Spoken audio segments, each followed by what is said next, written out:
Good morning and welcome to More Tea Minister. My name is Ian. Today is the first of a trilogy of videos, if that's not a little bit grandiose, to discuss three teas that I bought a matter of weeks ago, but I wanted to give them enough time to acclimatise, especially one of them that doesn't come in sealed packaging. These all relate to a sample that I reviewed some time ago now from One River Tea, from whom I also bought these teas. One River Tea, after I made a purchase from them, they sent me a sample. Now it wasn't unique to me, and it wasn't for a request of a review. It was presumably as a sampler or a taster for this range of teas here, but it was also while stocked last, if you see what I'm getting at. And I was so immediately taken by that tea, the Big Milk White, that I wanted to make a review of it. And it was a delightful tea. It was so interesting that after I'd had the first steeping of it, or the first attempt at steeping it in my own time off camera, I contacted One River Tea for a little bit more information, and they told me it was a specimen of a particular kind of white tea. Now, to make sure that I don't say the wrong thing, I do have some notes in front of me, a kind of cheat sheet, and I know it might seem a little bit amateurish, but I am an amateur. So let's start with the beginning. The three teas we are looking at are the Milk White Tea Dumpling, which we're going to be reviewing today, the Milk White Tea Bundle, and the packaging says Broom Tea, but it's really, on the website, it's the Big Broom White, because unsurprisingly, it's white tea.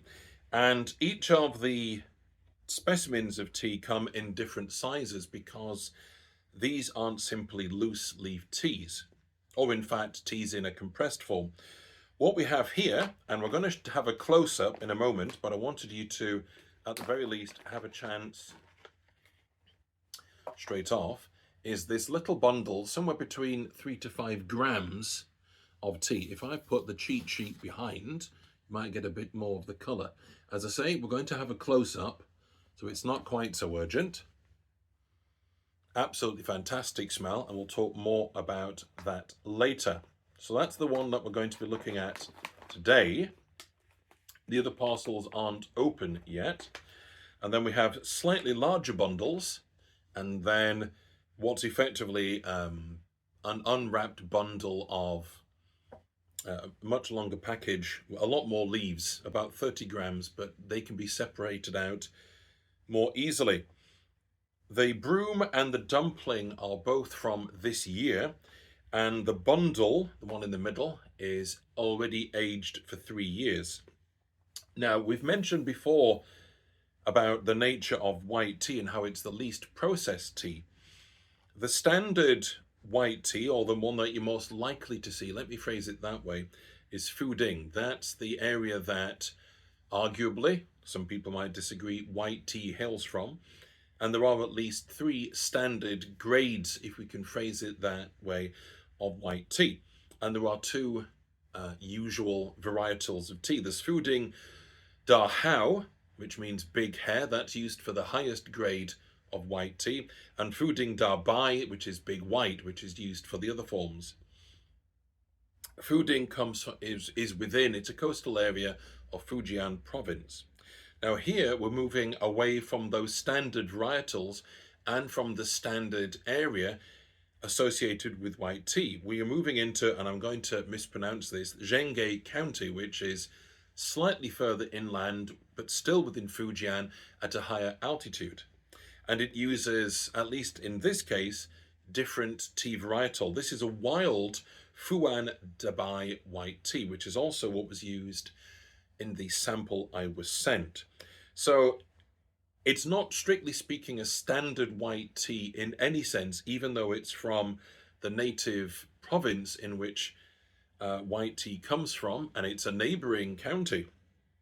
But between the way that the tea has been, the final aspect of its processing in terms of bundling into a small shape for the dumpling, a bigger one for the bundle, and how it's just been sort of gathered together and processed in this much larger package. It's not standard in that sense either.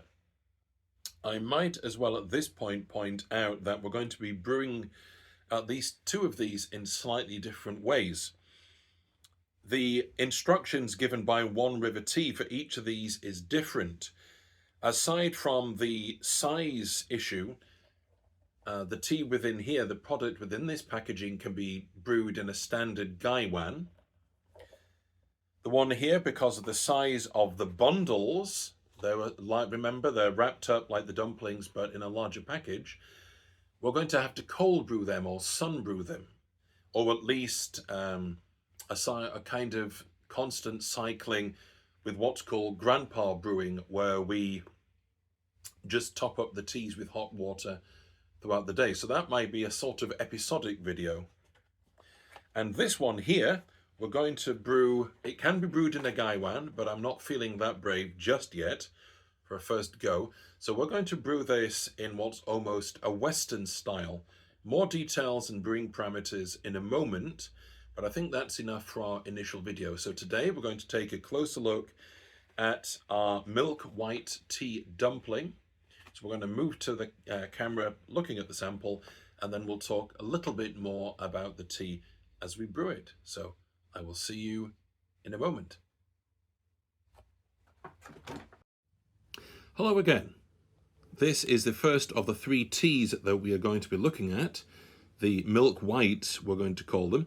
This is the first one. This is the milk white dumpling. As we mentioned in the first part of the video, it's about somewhere between 3 to 5 grams, and I'm going to show you what that is. I'm going to show you the size of it. Hopefully you can see from this that it's about 5 centimeters long. So that's about 5 grams to 5 centimeters. I'm going to move the ruler out of the way. And if I center this, I can also make it a bit larger so that you get a better look at the product. So this is what we're looking at. It's a bundle of leaves that's about 3 to 5 grams and about 5 centimeters long. What I'm going to do now is go back up top, tell you a little bit about the dry aroma of the leaves, and then we'll do some brewing. See you in a moment. Welcome back. This is part 3 of our video when we're going to be brewing the milk white dumpling tea. Here is a little reminder, that's what we're going to be brewing. That's one dumpling with the little, what I assume are bamboo strips still wrapped around it. This is the one that we're going to be brewing today. Put my hand behind it, if that helps. I've just taken the strips off, so that gives the tea room to expand. Now, I have a sort of incomplete picture of the brewing parameters from One River Tea. They mention that the tea should have room to expand. That's not a surprise given it's all bundled up quite tightly. And they recommend somewhere between 200 to 300 mils of water. So we're going to be using this transparent jug as a kind of teapot, and hopefully we'll have a chance to see the leaves unfurl in real time, but also giving them plenty of room. And then we're going to strain the tea into this other transparent jug so we get to see it up close. We're just going to do the one steeping today, given it's going to take 3 minutes, although I think it's fairly clear to say we should get plenty of infusions. It is just about possible to do this by gaiwan, so I'm told on One River Tea's website, but I think we're going to not take our brave pill today and stick to what's effectively a Western style of brewing. One River Tea also recommend somewhere between 2 to 3 minutes. So I've got my trusty tablet and its timer set to 3 minutes. So I think we can proceed. Let's put our dumpling into there. We're going to play 200 to 300 mils of water by ear. This jug comfortably holds about 500. You can push it to about 6. So I reckon somewhere about there should do somewhere between, I reckon that's between 200 to 300. So we're going to leave that there. I might put the lid from the gaiwan on just to stop it cooling down too much. Then we're going to put that to one side. So let's do a little bit of forecasting about this tea. When I tried the sample, I still remember this without needing to look back at notes or the video, and that shows you how impressive it was. What I picked up from the tea very strongly was creaminess and vanilla, and to my palate, a hint of citrus. Now, there's no mention of citrus on the tasting notes from One River Tea, although they do mention various herbal flavors that you might pick up. So maybe what I picked up as citrus was some kind of herbal quality, or it could have been the freshness that you naturally associate with white tea. But again, as I say, they're picking up very much on their, helps if I put the timer on, doesn't it? So I think I'll just give that 2.5 minutes, given I've been waffling. So they're saying there should be a strong emphasis on vanilla and creaminess. Now, in our last video, we were talking about how creaminess can be a matter of mouthfeel. That's certainly true with oolongs, with the Jinchuan cultivar, so often used in Taiwan, but increasingly elsewhere as well. However, from memory and from what I read on the website here, I don't think the creaminess or the milkiness is exclusively a matter of mouthfeel. I do think it's a matter of taste profile as well. So we're just going to lift this up to the light, see whether there's any change after. Maybe you can see that, but the bottom part of the bundle is starting to unfurl already. What I'm going to do is give that a shuggle, because I don't think the leaves at the bottom have quite had a chance to get under the water. So that is getting its shuggle. As I say, the water temperature is a complete guess. It could be that it actually requires much hotter water, and if I was brewing this in a gaiwan, I'd be wanting to treat it a little bit like the rolled oolong leaves. I'd be wanting to give it a couple of very long steeps to begin with, just to allow the leaves to expand, to heat up, and to soften just a little bit. Already, perhaps you can see, maybe not, the leaves are definitely starting to unfurl, so I don't think. My concern is that if this doesn't really unfurl at all on its first steeping, then we might miss out on some of the flavor profile. I wish I'd brought something like a stick. It's not tremendously hygienic. I'm just going to use my finger to make sure that the tea remains underwater.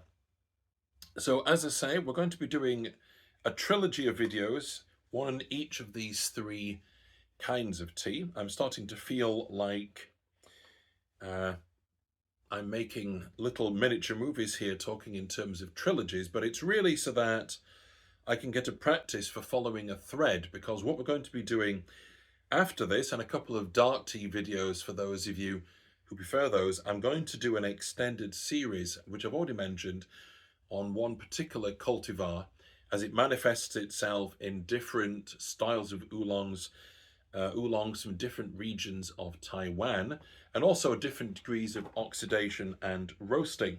So we're coming down to the last 16 seconds or so, and that's already had slightly longer, so we'll give that a pause, and let's see what we've got here. There is some of that creaminess that I picked up the first time, and definitely vanilla. It's extraordinary how strong that smell is. So there's creaminess, there's vanilla. I'm not picking up the citrus, but I suspect this bundle has a lot of flavoring still to go. Color-wise, we'll take a closer look at it once it's been drained, and then maybe we can get a clearer picture. But I think this tea has a lot of steepings to go. So what a shame, that's my morning accounted for. See if the smell is any different now that it's had the leaves removed. Interestingly, it looks to me like there's a thin film of fat on the water. That's rather interesting, but it may be steam on the side. I'll take a closer look. So the smell is still cream and vanilla. The color is a very pale yellow. And let's try this steeping. We're only going to be doing the one steeping. just following the instructions. What I might do is a few more steepings, and then I might do a little codicil at the end of this to see what it's like after about another 3 or 4. I'm not going to make you sit through them all. The smell of the cup, the vanilla's there. And let's see what it's like.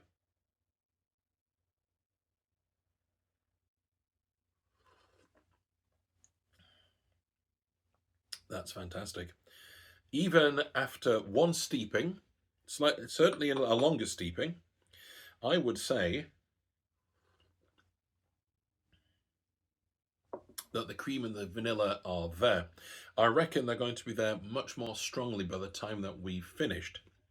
What I'd like to do is take a look at this bundle. Hopefully you can see it's expanded a little bit, and that twiggy material is not extra twigs, it's the twigs that are on the end of the leaves. So that's it. It's still very hard in the middle, so no water has got through to that. Let's take another sip and we'll conclude. Yeah, first steeping, little bit of vanilla, and the cream is definitely there. What I thought was fat in the water was the reflection of steam droplets. So what can I say? This is not really a review video in the sense of trying to score it, not least because at this point we haven't really got to the heart of the bundle, quite literally. And also because hopefully it's clear that this is, whilst not necessarily a limited edition, we're not dealing with standard white tea or standard white tea production. Interestingly, I've seen a similar production method for the broom tea from a Vietnamese tea company. So the ideas are certainly transferable. So is this enjoyable taste-wise? It's delightful, even at this first steeping.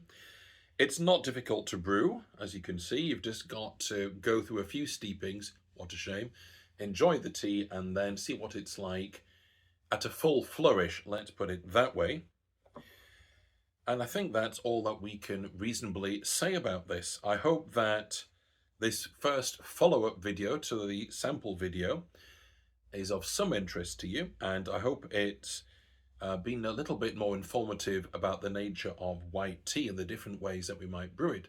So all that remains for me is to say happy steeping and God bless, although we might say that again after about the 4th or 5th steeping. So I might see you again very soon. Take care. Hello again. So this is our codicil. I have here the 2nd steeping of the tea, and I have here the 3rd steeping. And there's some subtle differences, and I think this tea could go on and on, but I thought it might be worth just very briefly giving you an insight into these. This is the colour of the 2nd steeping. Not very different to the first one, but it certainly hasn't lost any intensity. And the smell is cream and vanilla held together by something that just makes it very, very harmonious. We're going to take just a wee bit because I've got all of this tea to drink over the next hour or so. Off the cup, that's with the lemon starting to come in, something herbal or citrusy. It's more flavoursome than the first round. Part of the reason is by halfway through the 2nd steeping, it just took one stir of the tea bundle for it to rather gracefully almost spiral out into its individual leaves and twigs. And I'll show you what that looks like in a moment. But this is our 3rd steeping. There's a lot more of it because I haven't sampled this one yet. Colour's much the same as the 2nd and the 1st, a sort of pale yellow. Oh, the smell. It's got the cream and the vanilla and something very perfumey this time. I don't know what to make of it, but imagine a sort of vanilla-based perfume, and I think you would have something pretty accurate. So this is the tasting of the 3rd steep.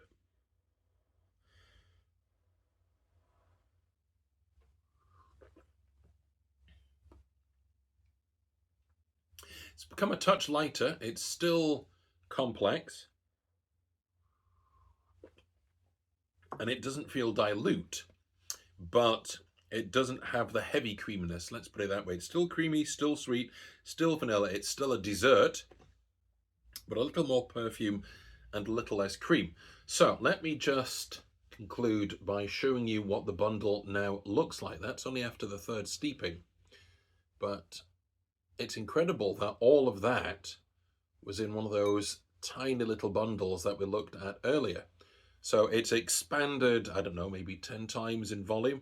It's fantastic, and I suspect there's going to be at least 2 more steepings. Might mention that in the footnotes or something. So anyway, this time I promise it remains for me simply to say happy steeping and God bless.